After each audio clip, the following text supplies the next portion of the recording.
ശാസ്ത്രം മനുഷ്യന് വാഗ്ദാനം ചെയ്യുന്നത് കൂടുതൽ വ്യക്തമായ ഒരു പ്രപഞ്ച വീക്ഷണമാണ്. കാഴ്ചകൾക്കും തിരിച്ചറിവുകൾക്കും അപ്പുറത്തുള്ള വാസ്തവങ്ങൾ തേടിയുള്ള അന്വേഷണത്തിൽ നൂറ്റാണ്ടുകളോളമായി മുഴുകിയിരിക്കുകയാണ് ശാസ്ത്രലോകം. ശാസ്ത്രത്തിൻ്റെ കണ്ടെത്തലുകൾ പലപ്പോഴും ചിന്തിക്കുന്ന മനുഷ്യന് മുന്നിൽ വിശാലമായ ഒരു ലോകത്തേക്കുള്ള വാതിൽ തുറന്നിടുകയാണ്. ആ വാതിലിനപ്പുറം അവനെ കാത്തിരിക്കുന്നത് അനന്തമായ തിരിച്ചറിവുകളിലേക്ക് നീളുന്ന പാതയാണ്.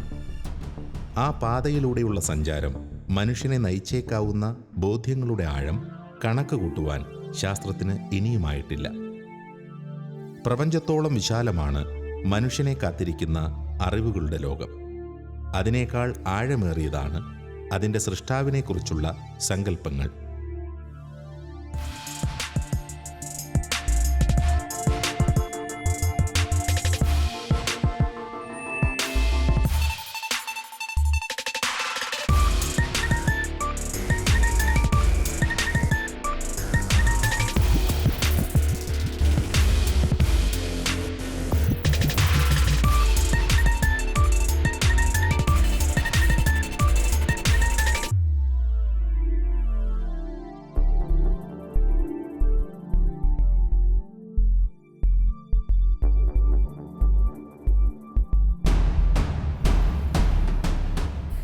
മനുഷ്യന് സങ്കല്പിക്കാൻ കഴിയുന്നതിലും വിശാലമാണ് കണികകളുടെ ലോകം.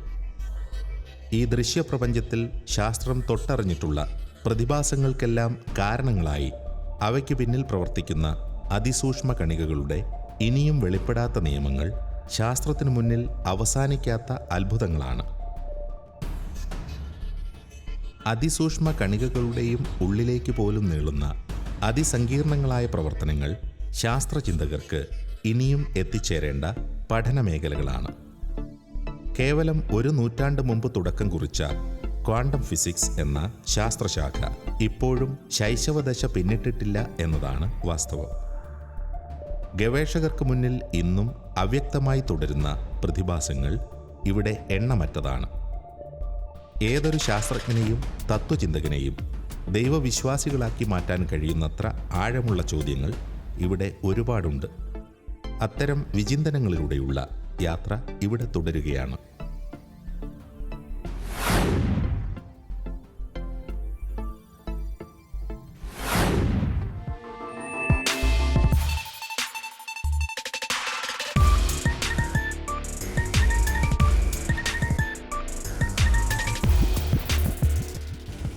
നമ്മുടെ പഠനങ്ങളുമായി ബന്ധപ്പെട്ടു നിൽക്കുന്ന മനുഷ്യൻ, പ്രകൃതി, അവബോധം എന്നിങ്ങനെയുള്ള 3 പ്രധാന ആശയങ്ങൾ ക്വാണ്ടം ഭൗതികത്തിൻ്റെ തത്വശാസ്ത്രങ്ങളുമായി ആഴത്തിൽ ബന്ധിപ്പിക്കപ്പെട്ടിരിക്കുന്നു.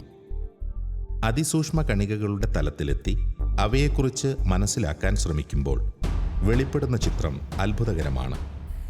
അവബോധത്തിൻ്റെയും ദൃശ്യപ്രപഞ്ചത്തിൻ്റെയും അടിസ്ഥാനം ഒരേ കണികകൾ തന്നെയായിരിക്കാമെന്ന് ഈ ആധുനിക കാലഘട്ടത്തിൽ തുറന്നു സമ്മതിക്കുന്നത് ചിന്തകർ മാത്രമല്ല, പ്രതിഭാധനരായ ശാസ്ത്രജ്ഞർ കൂടിയാണ്. അത്രമാത്രം ആധുനിക ശാസ്ത്രത്തിൻ്റെ തിരിച്ചറിവുകൾ ശാസ്ത്രചിന്തകരെയും സാധാരണക്കാരെയും പ്രപഞ്ച യാഥാർത്ഥ്യങ്ങളോട് അടുപ്പിക്കുന്നു. ക്വാണ്ടം ജമ്പ് എന്ന് പറയുന്ന ഒരു ഫെനോമിനൻ തന്നെയുണ്ട് ക്വാണ്ടം ഫിസിക്സിനകത്ത്. The shrinking of the several proxy waves.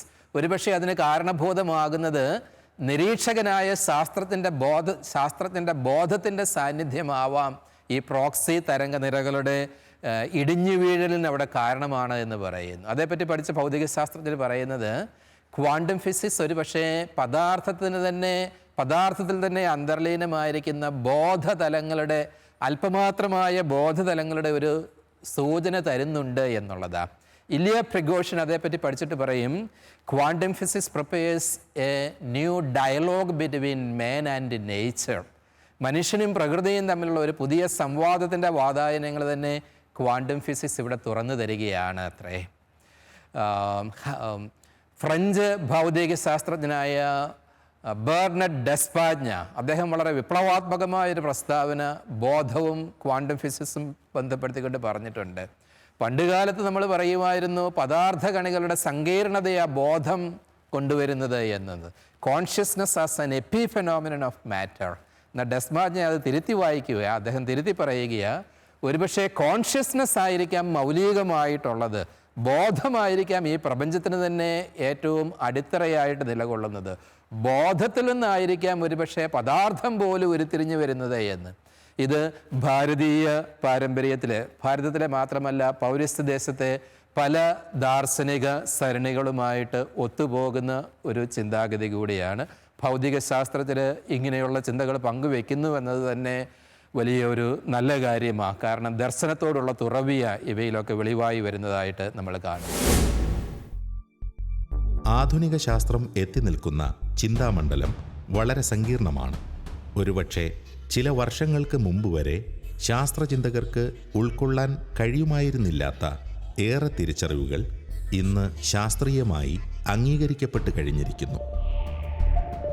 ആകാശത്തിൻ്റെ അതിവിശാലതയിലേക്ക് ദൃഷ്ടി പായിക്കുന്ന ഒരു മനുഷ്യന് മുന്നിൽ പ്രപഞ്ചവിജ്ഞാനിയും അവതരിപ്പിക്കുന്ന ഉൾക്കാഴ്ചകളുടെ വിശാല ലോകത്തിന് സമാനമായി സൂക്ഷ്മലോകത്തിൻ്റെ സങ്കീർണതകളിലേക്ക് ശ്രദ്ധ തിരിക്കുന്ന മനുഷ്യന് മുന്നിൽ മറ്റൊരു പ്രപഞ്ചം ദൃശ്യമാകുന്നുണ്ട്. ശാസ്ത്രത്തിൻ്റെ കണ്ണുകളിലൂടെ പ്രപഞ്ച നിയമങ്ങളെ അടുത്തു കാണുവാൻ ശ്രമിക്കുന്നവർ ഈ പ്രപഞ്ച യാഥാർത്ഥ്യങ്ങളെ തൊട്ടറിഞ്ഞിട്ടുണ്ട്.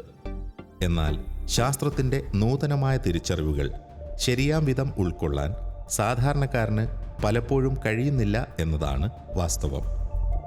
ശരിയായ ബോധ്യങ്ങളോടെ ശാസ്ത്രത്തിൻ്റെ തിരിച്ചറിവുകളോട് സദാ ചേർന്ന് നിൽക്കുക ആവശ്യമാണ്. നല്ലതെന്ന് ചെയ്തതെന്നോ മനസ്സിലാക്കാൻ തക്കവണ്ണം ഒരു സയൻറ്റിഫിക് നോളജ് ഉള്ളവർക്ക് മാത്രമേ കഴിയുന്നുള്ളൂ എന്നുള്ള ഒരു വിഷമമാണ് ഇന്ന് നമ്മൾ ലോകത്തിൽ അനുഭവിച്ചു പോരുന്നത്. ബഹുഭൂരിപക്ഷം ആൾക്കാർക്കും സയൻറ്റിഫിക് നോളജ് ഇല്ല. അപ്പോൾ ഈ സയൻറ്റിഫിക് നോളജ് ഇല്ലാത്തവരിലേക്ക്, അവരുടെ ലാംഗ്വേജിലേക്ക് ഇത് ട്രാൻസ്ലേറ്റ് ചെയ്യുവാനായിട്ട് ഇതാരും ശ്രമിച്ചിട്ടില്ല എന്നുള്ളതാണ് സങ്കടകരമായ ഒരു കാര്യം. ഹിസ്റ്ററി അറിയാവുന്നവർക്കോ ഫിലോസഫി അറിയാവുന്നവർക്കോ മറ്റ് രാഷ്ട്രീയ കാര്യങ്ങളിലെ പൊളിറ്റിക്സ് അറിയാവുന്നവർക്കോ ഒന്നും സയൻസിനെ കുറിച്ചുള്ളതായ അറിവുകളില്ല എന്നുള്ളത് ഒരു ഭൂരിപക്ഷം ആളുകൾക്കും സയൻറ്റിഫിക് നോളജ് വളരെ തുലവും ചുരുക്കമാണ്. അപ്പോൾ ഇത് it is confined to a small category of people. അത് ഒരു വലിയ ഇതിൻ്റെ ഒരു ദോഷവശമാണ്. അപ്പോൾ ഇത് നമുക്ക് എങ്ങനെ കോമൺ മാനിലേക്ക് ട്രാൻസ്ലേറ്റ് ചെയ്ത് കൊടുക്കാൻ കഴിയും എന്നുള്ളതിനെക്കുറിച്ച് നമ്മൾ ചിന്തിക്കേണ്ടത് ആവശ്യമാണ്. ഇപ്പോൾ ഇവിടെ പറഞ്ഞ സാറ്, നിങ്ങൾ വളരെ വിദഗ്ധരായിരിക്കുന്ന ക്വാണ്ടം മെക്കാനിക്സിലൊക്കെ വിദഗ്ധരായിരിക്കുന്ന ഇവർ വളരെ വ്യക്തമായ പല കാര്യങ്ങൾ പറഞ്ഞു. പക്ഷേ ഇത് കേൾവിക്കാർ എത്രമാത്രം അത് ഗ്രഹിക്കുമെന്നുള്ളതിനെക്കുറിച്ച് നമുക്ക് അതിന് പരിധിയുണ്ടെന്ന് പറയാം. അപ്പം നമ്മൾക്ക് ക്ലാസിക്കൽ ഫിസിക്സ് എന്ന് പറയുന്ന ആ കാലത്ത് പാർട്ടിക്കിൾ നേച്ചറിനെ കുറിച്ച് മാത്രമേ അറിവുണ്ടായിരുന്നുള്ളൂ. അപ്പോൾ സയൻസ് ഇന്നലെ പറഞ്ഞത് പിറ്റേ ദിവസം വന്നപ്പോൾ അത് ഇല്ലാതായി. ആറ്റത്തിനെക്കുറിച്ച് തന്നെ പറഞ്ഞ ആ എന്തുമാത്രം കൺസെപ്റ്റാണ് മാറിപ്പോയത്, എല്ലാം ഒബ്സൊല്യൂട്ടായിപ്പോയി. ഇനി ഈ പറയുന്ന കാര്യങ്ങൾ നാളെ ഒബ്സൊല്യൂട്ടായി പോവോ ഇല്ലയോ എന്നുള്ളതിനെക്കുറിച്ച് ഒരു സെർണിറ്റി ഇല്ല. അപ്പോൾ നമ്മൾ ഒരു വേഗമായിട്ടുള്ള ഒരു കൺക്ലൂഷനിലേക്ക് എത്തിച്ചേരാനായിട്ട് കഴിയുന്നുള്ളൂ ഇപ്പോഴും.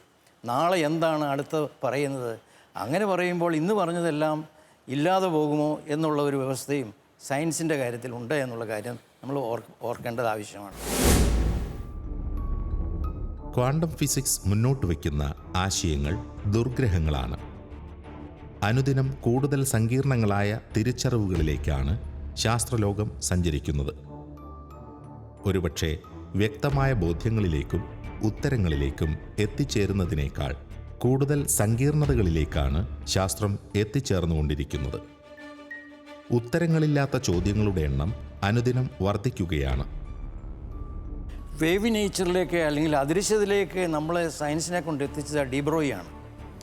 ആ ഡീബ്രോയി പറഞ്ഞു, പാർട്ടിക്കിൾ നേച്ചർ മാത്രമല്ല, എല്ലാ വസ്തുക്കൾക്കും വേവ് നേച്ചറും ഉണ്ട് എന്ന് അദ്ദേഹം തെളിയിക്കാൻ വന്നു. അദ്ദേഹത്തിൻ്റെ ഫേമസ് ഇക്വേഷൻ എന്ന് പറയുന്നത് wave nature lambda is equal to H by Planck's constant by momentum of the particle. അപ്പം പാർട്ടിക്കിൾ നേച്ചറുണ്ട്, അതുപോലെ തന്നെ എല്ലാറ്റിനും ഒരു വേവ് നേച്ചറുമുണ്ട്. ഇതിൻ്റെയും സംയുക്തമാണ് ഇന്ന് നാം കാണുന്നത് ദൃശ്യമായ ലോകത്തിലെ കാര്യങ്ങളെല്ലാം നടക്കുന്നത്.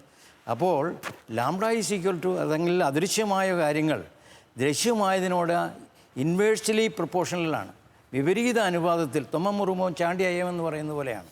പാർട്ടിക്കിൾ നേച്ചർ വലുതായി വരുമ്പോൾ വേവ് നേച്ചർ ഇല്ലാതെ വരുന്നു, പാർട്ടിക്കിൾ നേച്ചർ ഇല്ലാതെ വരുമ്പോൾ വേവ് നേച്ചർ ഉയർന്നു വരുന്നു. ഇങ്ങനെ വിപരീത അനുപാതത്തിലുള്ള ഈ രണ്ട് കാര്യങ്ങളെ എങ്ങനെ നമുക്ക് യോജിപ്പിച്ചുകൊണ്ട് പോകാൻ ഒക്കുമെന്നുള്ളതിനെക്കുറിച്ച് ഒരു കൺക്ലൂഷനിലേക്ക് ഇതുവരെയും സയൻസ് വന്നിട്ടില്ല എന്നുള്ളതാണ് അതിൻ്റെ സത്യം. ശാസ്ത്രത്തിൻ്റെ വളർച്ചയിൽ ക്വാണ്ടം മെക്കാനിക്സ് സംബന്ധിച്ച തിരിച്ചറിവുകൾ നൽകിയ സംഭാവനകൾ വളരെ വലുതാണ്. ഇന്ന് കാണുന്ന ആധുനികതയിലേക്ക് മാനവരാശിയെ കൈപിടിച്ചു നടത്തുവാൻ ശാസ്ത്രത്തിന് ബലം പകർന്നതും ഈ ഇടപെടലുകളാണ്. ക്വാണ്ടം ബലതന്ത്രത്തെക്കുറിച്ച് നടന്ന തുടർ പഠനങ്ങളുടെ ഭാഗമായി പിൽക്കാലത്ത് ഉയർന്നു വന്ന ശ്രദ്ധേയമായ പഠനങ്ങൾ പലതുണ്ട്. ക്വാണ്ടം മെക്കാനിക്സ് അവതരിപ്പിച്ച ഗണിത സിദ്ധാന്തങ്ങളും അതിൻ്റെ ഭാഗമായ തിരിച്ചറിവുകളും വിശകലനം ചെയ്യുക എന്ന ലക്ഷ്യത്തോടെ വെർണർ ഹൈസൻബർഗ്, നീൽസ് ബോർ തുടങ്ങിയ ശാസ്ത്രജ്ഞർ തങ്ങളുടേതായ ചില സിദ്ധാന്തങ്ങൾ അവതരിപ്പിക്കുകയുണ്ടായി. ക്വാണ്ടം മെക്കാനിക്കൽ അൺസർട്ടനിറ്റി പ്രിൻസിപ്പിൾ വളരെ പ്രാധാന്യം അർഹിക്കുന്ന ഒരു പ്രിൻസിപ്പിളാണ്. ദാർശനികപരമായിട്ടുള്ള പ്രിൻസിപ്പിളാണ്, ശരിയാണ്. അതുപോലെ തന്നെ സയൻറ്റിഫിക് ആയിട്ടും ഒരു പ്രിൻസിപ്പിളാണ്. ഈ പ്രിൻസിപ്പിൾ ഈ ക്വാണ്ടം മെക്കാനിക്സിനെ സംബന്ധിച്ചിടത്തോളം അടിസ്ഥാനപരമായൊരു പ്രിൻസിപ്പിളാണ്. വെർണർ ഹൈസൻബർഗ് ആണ് ഇത് കണ്ടുപിടിച്ചത്. 1926 മറ്റോ ആണെന്ന് തോന്നുന്നു കണ്ടുപിടിച്ചത്. ഇതിനോടനുബന്ധിച്ചുള്ള വേറൊരു പ്രിൻസിപ്പിളുണ്ട്, നീൽസ് ബോറിൻ്റെ കോംപ്ലിമെൻറ്റാരിറ്റി പ്രിൻസിപ്പിൾ എന്നും പറഞ്ഞുകൊണ്ട്. അതും ഇതും തമ്മിൽ വളരെ അടുപ്പമുണ്ട്. അത് ഈ പ്രിൻസിപ്പിളിൻ്റെ കോംപ്ലിമെൻറ്റാരി പ്രിൻസിപ്പിൾ അൺസർട്ടനിറ്റി പ്രിൻസിപ്പിളിൻ്റെ വേറൊരു വകഭേദമായിട്ടൊക്കെയാണ് പണ്ഡിതന്മാർ കണക്കാക്കുന്നത്. അതിസൂക്ഷ്മ കണികകളുടെ ലോകത്ത് നടക്കുന്ന പ്രതിഭാസങ്ങളാണ് ദൃശ്യപ്രപഞ്ചത്തിലെ സകലത്തിൻ്റെയും അടിസ്ഥാനമെന്ന നവീനമായ ബോധ്യമാണ് ക്വാണ്ടം ഭൗതികത്തിൻ്റെ കടന്നുവരവിലൂടെ ആധുനിക ശാസ്ത്രത്തിന് ലഭിച്ചത്. എന്നാൽ സങ്കീർണങ്ങളായ ആശയക്കുഴപ്പങ്ങളാണ് ശാസ്ത്രലോകത്ത് ഉടലെടുത്തത്. അതുവരെ ഉണ്ടായിരുന്ന ധാരണകൾ പലതും അപ്രസക്തങ്ങളായി. ഹൈസൻബർഗ് അവതരിപ്പിച്ച അനിശ്ചിതത്വ സിദ്ധാന്തം ക്വാണ്ടം ലോകത്തിലെ അനിശ്ചിതത്വത്തെയാണ് വിശദീകരിച്ചത്. ശാസ്ത്രത്തിൻ്റെ സൂക്ഷ്മനേത്രങ്ങൾക്ക് പിടിതരാൻ സാധ്യതയില്ലാത്ത അതിസങ്കീർണ പ്രതിഭാസങ്ങളെയാണ് ഹൈസൻബർഗ് തുറന്നു കാണിച്ചത്. അനിശ്ചിതത്വം എന്നത് വിശദീകരിക്കാൻ കഴിയാത്ത ഒരു സമസ്യയാണ് എന്ന് ശാസ്ത്രലോകം തിരിച്ചറിഞ്ഞു. ഈ പ്രിൻസിപ്പിൾ നമ്മുടെ സയൻറ്റിഫിക് അറിവിന് ഒരു പരിധി വെക്കുന്നു. മറ്റുള്ളവർ ഓർത്തുകൊണ്ടിരുന്നത് സയൻസ് ഇമ്പ്രൂവ് ചെയ്യുന്തോറും ഡെവലപ്പ് ചെയ്യുന്തോറും നമുക്ക് നമ്മുടെ നോളജ് പൂർണ്ണമായിക്കൊണ്ടിരിക്കും അവസാനം നമ്മൾ പൂർണ്ണതയിലെത്തും എന്നുള്ളൊരു ചിന്താഗതിയായിരുന്നു. ആ പരിമിതി വരുന്നത് റിലീജിയസുകാരോ ഫിലോസഫേഴ്സോ ഒന്ന് അറ്റാക്ക് ചെയ്തുകൊണ്ടല്ല. ആ പരിമിതി വരുന്നത് സയൻസിൽ നിന്ന് തന്നെയാണ്. ഹൈസൻബർഗ് ഡിറൈവ് ചെയ്തത്, ഈ അൺസർട്ടനിറ്റി പ്രിൻസിപ്പിൾ ഡിറൈവ് ചെയ്തത് സയൻസ് ഉപയോഗിച്ചാണ്, മാത്തമാറ്റിക്സും സയൻസും ഉപയോഗിച്ചാണ്. ഹൈസൻബർഗിൻ്റെ ആ പ്രത്യേക ഒരു തോട്ട് എക്സ്പെരിമെൻറ്റ് ചെയ്തായിരുന്നു. അതിൻ്റെ പശ്ചാത്തലത്തിലാണ് ഇത് കണ്ടുപിടിക്കപ്പെട്ടത്. ഇപ്പോൾ ഇത് സയൻസാണ് പറയുന്നത്, സയൻസിന് ഒരു ലിമിറ്റുണ്ട് എന്ന്. ഇപ്പോൾ സയൻസ് മുഖേന നമുക്ക് 100% സെർട്ടൻറ്റി കിട്ടാൻ സാധിക്കത്തില്ല. 100% certainty in science is impossible. സയൻസാണ് പറയുന്നത്. അതുപോലെ തന്നെ 100% എക്സാക്ട്നെസ് നമുക്ക് കിട്ടത്തില്ല. അതുപോലെ 100% പ്രെഡിക്റ്റബിലിറ്റി നമുക്ക് കിട്ടത്തില്ല. പ്രെഡിക്റ്റ് എന്ന് പറഞ്ഞു കഴിഞ്ഞാൽ അതിനെപ്പറ്റി മുൻകൂറായിട്ട് പറയുക, അതിന് മുൻകൂറായിട്ട് പറയാനും സാധിക്കുന്നില്ല.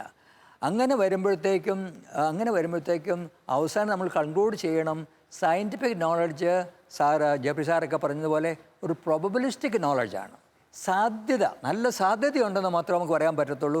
നമുക്ക് പൂർണ്ണമായിട്ടും അത് സംഭവിക്കും നമുക്ക് പറയാൻ പറ്റുന്നില്ല.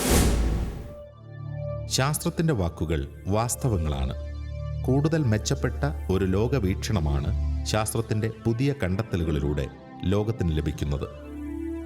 എന്നാൽ അറിവിൽ പൂർണ്ണത കൈവരിക്കുക എന്ന ശാസ്ത്രത്തിൻ്റെ ലക്ഷ്യം ഒരുപക്ഷെ സാമാന്യ ജനതയുടെ ധാരണയിൽ ഉള്ളതിനേക്കാൾ വളരെ വലുതാണ്. ആ ലക്ഷ്യത്തിലെത്താൻ ശാസ്ത്രം ഇനിയും ഒരുപാട് യാത്ര ചെയ്യേണ്ടതുണ്ട്. പദാർത്ഥങ്ങളെപ്പറ്റി സംബന്ധിച്ചിടത്തോളം, പദാർത്ഥശാസ്ത്രത്തെപ്പറ്റി സംബന്ധിച്ചിടത്തോളം സയൻസ് നമുക്ക് ബെസ്റ്റ് നോളജ് തരുന്നുണ്ട്. ബെസ്റ്റ് നോളജ്, അതായത് ബെസ്റ്റ് നോളജ് എന്ന് പറഞ്ഞു കഴിഞ്ഞാൽ പിന്നെ അതിന് വേണമെങ്കിൽ കുറച്ചുകൂടെ ബെറ്റർ ആക്കാം. ബെസ്റ്റ് നോളജ്, പെർഫെക്റ്റ് നോളജ് നമുക്ക് തരുന്നില്ല. Science gives us the best knowledge but not perfect knowledge. ഇതൊരു വളരെ പ്രാധാന്യമർഹിക്കുന്ന ഒരു ഡിസ്റ്റിങ്ഷനാണ്, ബെസ്റ്റ് നോളജും പെർഫെക്റ്റ് നോളജും. ഓക്കെ, അപ്പോൾ ഇതിന്ന് വരുന്നത് പെർഫെക്റ്റ് നോളജ് നമുക്ക് കിട്ടുന്നില്ല. ഇപ്പോൾ പെർഫെക്റ്റ് നോളജ് നമുക്ക് കിട്ടുന്നില്ല എങ്കിൽ സയൻസിനെ മാത്രം ആശ്രയിച്ചുകൊണ്ട് നമുക്ക് ഫുൾ നോളജ് കിട്ടത്തില്ല. അതുകൊണ്ട് വേറെ മേഖലകളിലും നമുക്ക് ആശ്രയിക്കേണ്ടതായിട്ട് വരുന്നു. ആ മേഖലകൾ ഒന്നായിരിക്കാം റിലിജ്യൻ, ആ മേഖല ഒന്നായിരിക്കാം സൈക്കോളജി, ആ മേഖല ഒന്നായിരിക്കാം ഹിസ്റ്ററി, ആ മേഖല ഒന്നായിരിക്കാം ഫിലോസഫി. ഇങ്ങനെ പലതരത്തിലുള്ള ഒരു ഓപ്പണിംഗ് ഉണ്ടാക്കിയിരിക്കുകയാണ്. സയൻസിൻ്റെ അഭിവൃദ്ധിയോടുകൂടി ഒരു ഓപ്പണിംഗ് കൂടി ഉണ്ടാക്കി തരികയാണ് ഈ അൺസർട്ടനിറ്റി പ്രിൻസിപ്പിൾ ചെയ്യുന്നത്. പദാർത്ഥത്തെപ്പറ്റി ബെസ്റ്റ് നോളജേ ഉള്ളൂ, പെർഫെക്റ്റ് നോളജ് ഇല്ല എങ്കിൽ ഇതിൽ നിന്ന് പറയുന്നതാണ് നമ്മുടെ ഈ സയൻസ് നമ്മൾ കണ്ടിന്യൂ ചെയ്യണം. നമ്മൾ ഈ സയൻസ് കണ്ടിന്യൂ ചെയ്യേണ്ട ആവശ്യമാണ്. കാരണം ബെസ്റ്റ് നോളജ് കിട്ടിയിട്ടുള്ളൂ, അതുകൊണ്ട് കുറച്ചുകൂടെ ബെറ്റർ ആക്കാം. അപ്പോൾ അതിൽ നിന്ന് നമുക്കൊരു പോസിറ്റീവായിട്ട് ഒരു എൻകറേജ്മെൻറ്റ് വരികയാണ്, ഒരു പ്രോത്സാഹനം വരികയാണ് ഇത് ഈ അൺസർട്ടനിറ്റി പ്രിൻസിപ്പിൾ മുഖേന.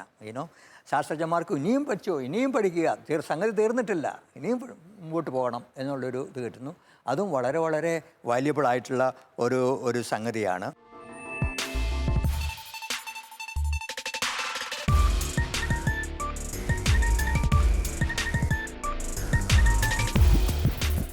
ഈ ക്വാണ്ടം തിയറി, അതായത് അൺസർട്ടനിറ്റി പ്രിൻസിപ്പിൾ വന്നത് സയൻസിന് കോട്ടം വന്നതുകൊണ്ടല്ല, സയൻസിന് നേട്ടം വന്നതുകൊണ്ടാണ്.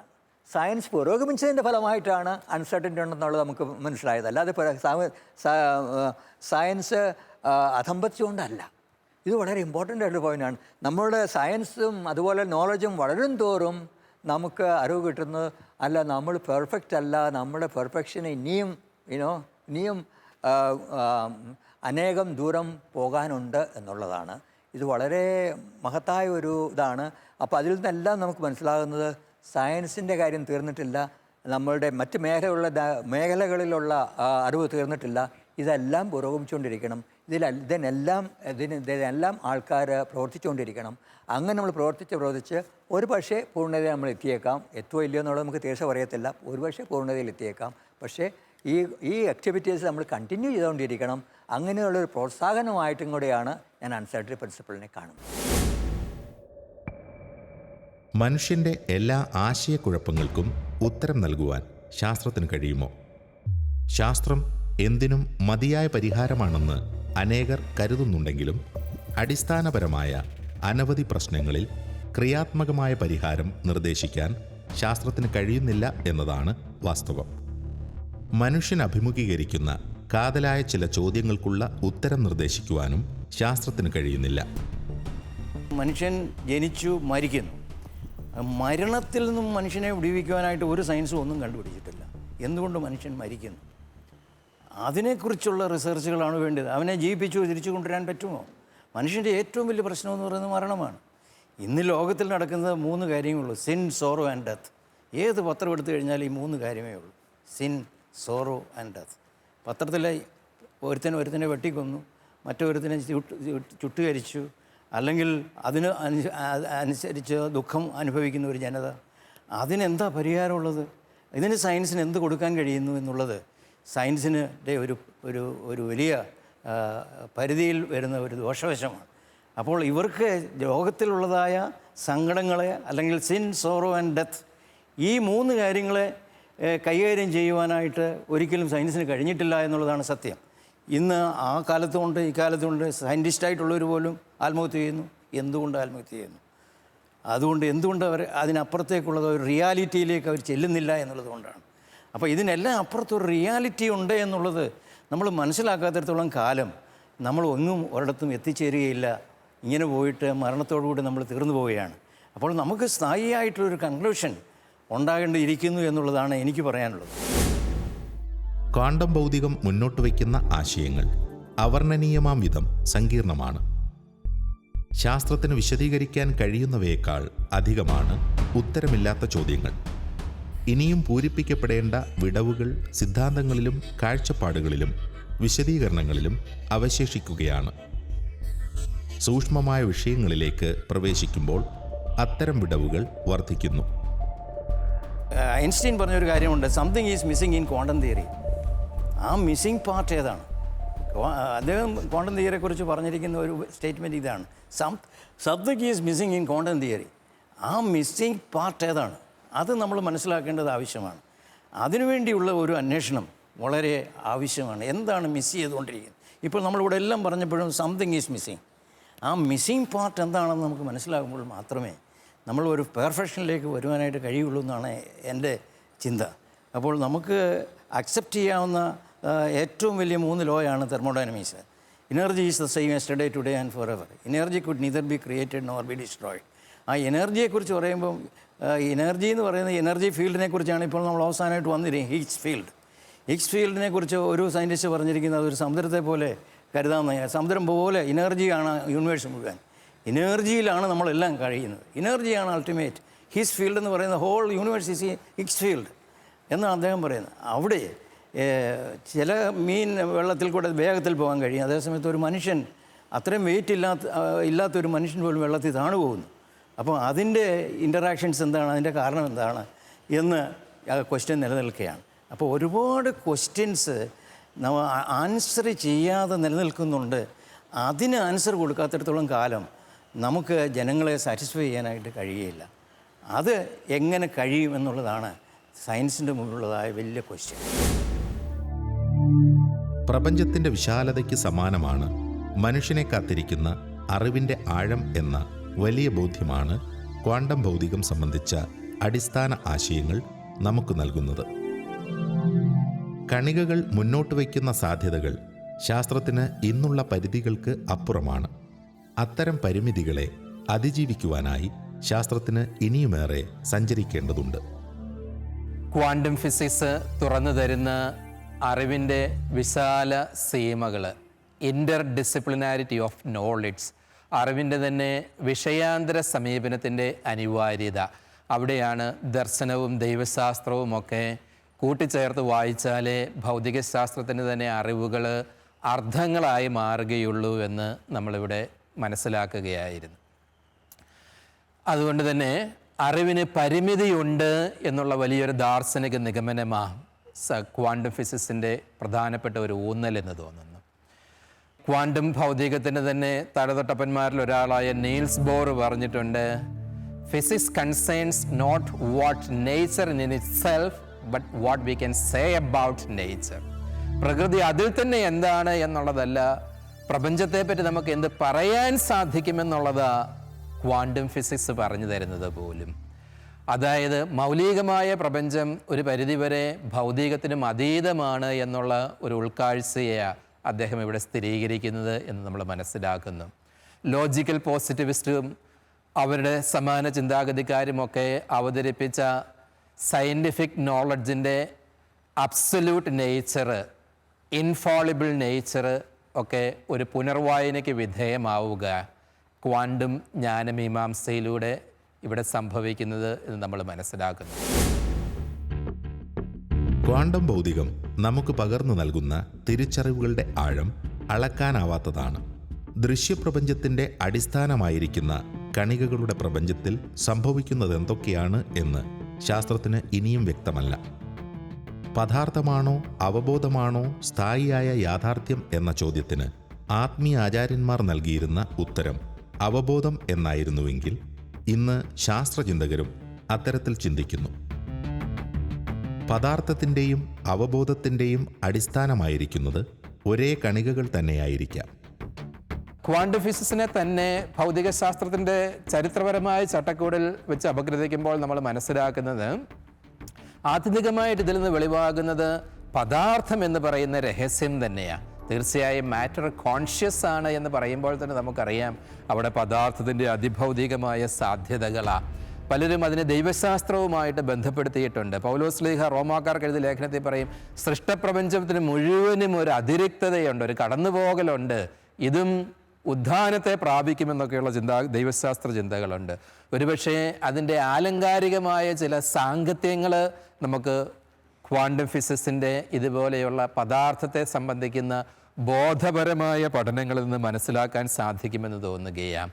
വേവും പാർട്ടികളും തൻ്റെ വിരുദ്ധ സ്വഭാവങ്ങൾ ഒരേ പ്രതിഭാസം തന്നെ സൂചിപ്പിക്കുന്നത്, ഇവയെല്ലാം ആത്യന്തികമായിട്ട് വിരൽ ചൂണ്ടുന്നത് പദാർത്ഥം ഇന്ന് കൂടുതലായിട്ട് നിഗൂഢവൽക്കരിക്കപ്പെടുകയാണ്.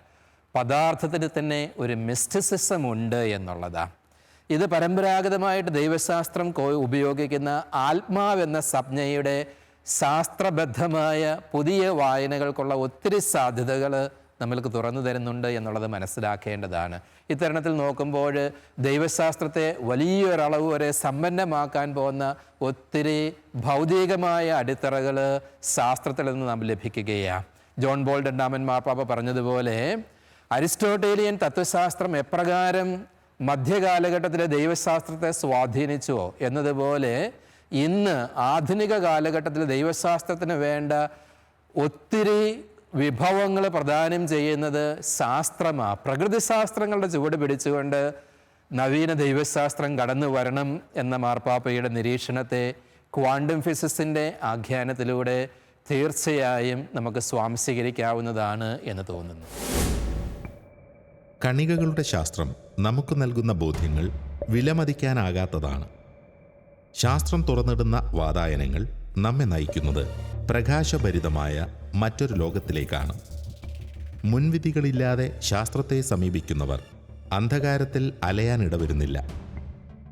അടിസ്ഥാന ശാസ്ത്രമായ ഭൗതികശാസ്ത്രത്തിൻ്റെ സങ്കീർണ വീഥികളിലൂടെയുള്ള നമ്മുടെ യാത്ര തുടരുന്നു. ലൈറ്റ് ഓഫ് ട്രൂത്ത് എന്ന ഈ ശാസ്ത്ര മതസംവാദ പരമ്പരയുടെ കഴിഞ്ഞ എപ്പിസോഡുകൾ യൂട്യൂബിൽ ലഭ്യമാണ്. ഈ ഡോക്യുമെൻ്ററി പരമ്പരയെക്കുറിച്ചുള്ള നിങ്ങളുടെ വിലയേറിയ അഭിപ്രായങ്ങളും നിർദ്ദേശങ്ങളും വാട്സപ്പ് വഴി ഞങ്ങളെ അറിയിക്കാവുന്നതാണ്. WhatsApp number 9745901960.